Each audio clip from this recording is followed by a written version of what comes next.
Acts chapter 23. And Paul, earnestly beholding the council, said, Men and brethren, I have lived in all good conscience before God until this day. And the high priest Ananias commanded them that stood by him to smite him on the mouth. Then said Paul unto him, God shall smite thee, thou whited wall. For sittest thou to judge me after the law, and commandest me to be smitten contrary to the law? And they that stood by said, Revilest thou God's high priest? Then Paul said, I wist not, brethren, that he was the high priest. For it is written, Thou shalt not speak evil of the ruler of thy people. But when Paul perceived that the one part was Sadducees, and the other Pharisees, he cried out in the council, Men and brethren, I am a Pharisee, the son of a Pharisee. Of the hope and resurrection of the dead I am called in question. And when he had so said, there arose a dissension between the Pharisees and the Sadducees, and the multitude was divided. For the Sadducees say that there is no resurrection, neither angel nor spirit. But the Pharisees confess both. And there arose a great cry, and the scribes that were of the Pharisees' part arose and strove, saying, We find no evil in this man. But if a spirit or an angel hath spoken to him, let us not fight against God.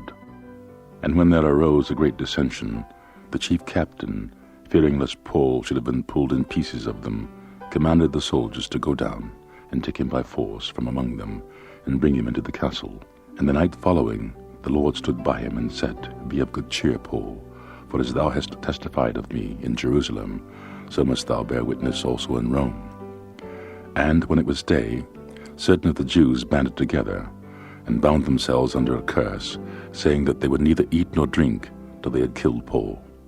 And they were more than 40 which had made this conspiracy.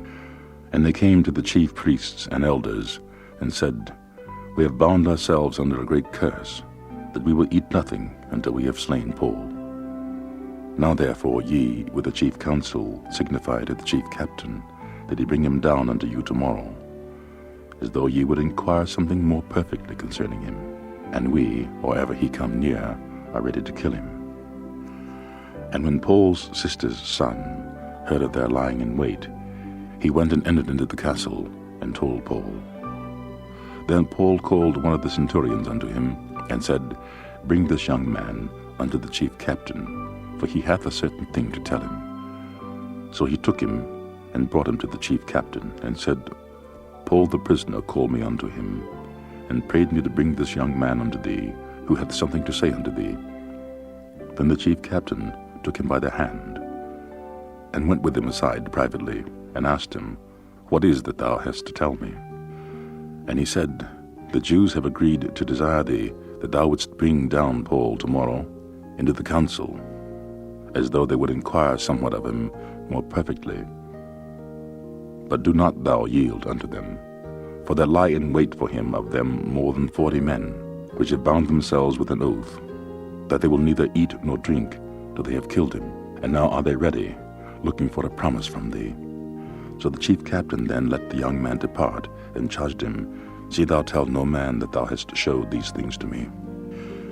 And he called unto him 2 centurions, saying, Make ready 200 soldiers to go to Caesarea, and horsemen 70, and spearmen 200, at the 3rd hour of the night, and provide them beasts, that they may set Paul on, and bring him safe unto Felix the governor.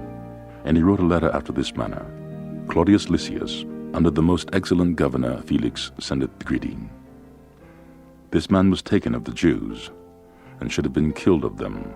Then came I with an army, and rescued him, having understood that he was a Roman. And when I would have known the cause whereof they accused him, I brought him forth into their council, whom I perceived to be accused of questions of their law, but have nothing laid to his charge worthy of death or bonds. And when it was told me how the Jews laid wait for this man, I sent straightway to thee, and gave commandment to his accusers also to say before thee what they had against him. Farewell.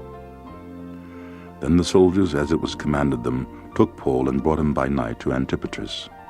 On the morrow they left the horsemen to go with him, and returned to the castle, who, when they came to Caesarea, and delivered the epistle to the governor, presented Paul also before him. And when the governor had read the letter, he asked of what province he was.